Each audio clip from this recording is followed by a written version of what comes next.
Aksariyat hollarda mashhurlarning farzandlari o'z ota-onasining soyasida qolib ketadi. Nur.kz sayti prezidentlarning mashhurlikda o'z otalaridan qolishmaydigan qizlari haqida ma'lumot to'plab taqdim etdi. Marhamat, tomosha qiling. Darig'a Nazarboyeva. Qozog'iston prezidenti Nursulton Nazarboyevning 3 nafar qizi bor. Biroq ular orasida eng mashhuri Darig'a va Aliya. Darig'a Nazarboyeva faol va muvaffaqiyatli ravishda siyosiy karyerasini qurmoqda. Yaqinda u mamlakatdagi eng obro'li ayollar reytingining yetakchisiga aylandi. 2016-yilning 15-sentyabrida Qozog'iston parlamentiga senator sifatida saylangan edi.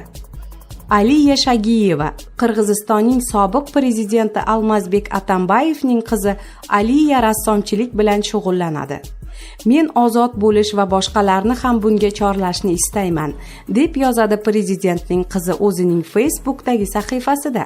Uning suratlari va postlari Qirg'iziston va xorij ommaviy axborot vositalarida bir necha bor shov-shuvlarga sabab bo'lgan. Shuningdek, Aliya xayriya ishlari bilan ham shug'ullanadi. Ozoda Rahmon, Tojikiston prezidenti Emomali Rahmonning qizi, AQShda tahsil olgan.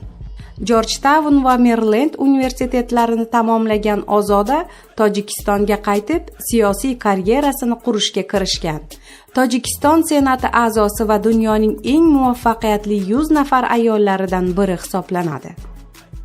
Ayshat Qodirova, Checheniston prezidenti Ramzan Qodirovning qizi.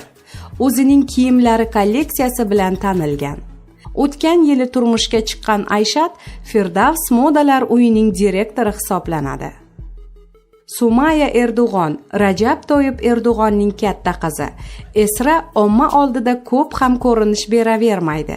Biroq kichkina qizi Sumaya mamlakatning siyosiy hayotida va ota-onasining rasmiy uchrashuvlarida faol ishtirok etadi. Sumaya Oksford universitetini tamomlagan. Ivanka Trump.